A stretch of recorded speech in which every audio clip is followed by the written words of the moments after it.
This Beyond Clean Articles on the Go feature entitled Insufficient for Understanding, Are IFUs Failing Us or Are We Failing Them? Was written by Hank Balch, founder and president of Beyond Clean.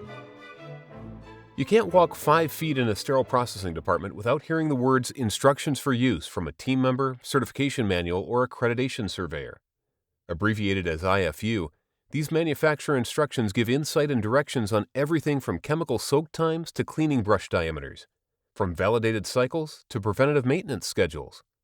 With the emphasis on the importance of IFUs, there still remains a very real disconnect on the front lines of cleaning and sterilization for how these little instructional devils are to be tackled and tamed. Let's take a look at a couple of ways our current cultural and technological focus on IFUs is failing us, what you can do to cultivate a spirit of patient-centered compliance among your team, and how you can help stem the tide of instructional ignorance in our industry. The worldwide what does it say? Online and out of sight. This first point might take the breath away from a few millennials. The internet is not the end-all be-all solution for every sterile processing problem. Even though I'm one of the biggest advocates out there for the power of social media to change an industry like ours, I'm also willing to admit that psychological danger is lurking beneath the surface of that touchscreen, not to mention all the microbes on the surface. Besides the fact that many studies are now arguing the internet itself is making us dumber, an unhealthy reliance on the World Wide Web can also mean our technicians are never actually learning anything.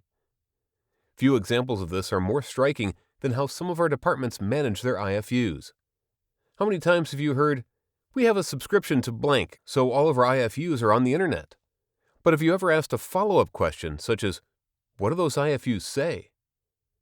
If you ask that question, many times you'll get a half-guilty, half-surprised deer in the proverbial headlights look that betrays the truth of the matter.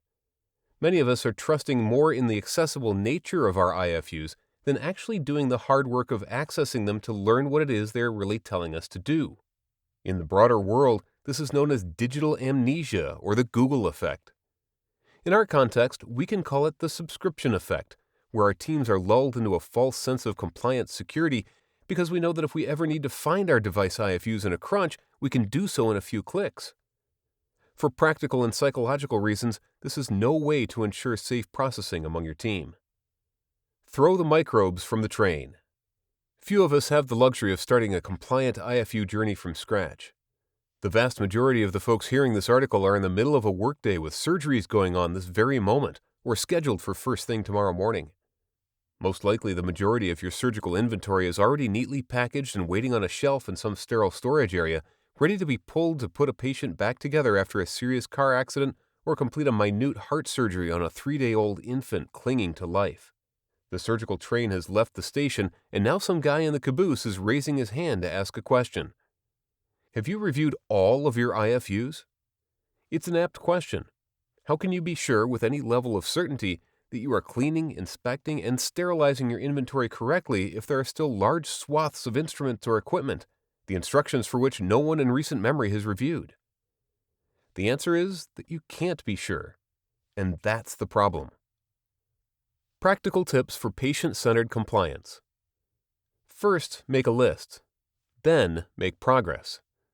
The only way to ensure you're capturing every corner of your department in the name of compliance is to get it all down on paper or a spreadsheet, then to methodically plod through line by line until you've conquered every square inch of your inventory in the name of patient safety. From Adson forceps to Zenker clamps and every product number in between, that is what it's going to take to move your team from elementary IFUers to experts in their field. Getting the list is the relatively easy part. Next, ask for resources. This is where you'll need a little professional nerve to admit a few things to your hospital administration, infection control, quality, and anyone else who will listen. As hard as it may be to say, you need these teams to know that as of today, there are instruments being used on your patients that you cannot confirm are being processed according to their manufacturer's IFUs. I know, it sounds like I'm asking you to commit professional suicide. I mean, isn't it your job to make sure these things are already taken care of? Yes, it is. But the truth is that you're not alone. I'd wager that nearly 95%, if not more, of CS/SPD teams in the U.S. have some number of instruments they are processing without reviewing their IFUs. The reason for this high percentage of noncompliance is the level of IFU review I'm referring to is a monumental task for departments who very rarely even have a micro-inventory of their instruments, much less the workforce or the technological tools to review each item for compliance. Hence the encouragement to leverage this reality to ask your administration for the resources necessary to ensure 100% compliance among your team. While being honest with the current state is a difficult conversation to have, it's the only way you'll be able to get the tools, tracking systems, big data partners, etc., and staff, instrument coordinators, database specialists, you'll need to make this compliance magic happen. Now, it's time to incentivize compliance among your technicians. Compliance with IFUs is not the sole purview of the department manager or instrument coordinator.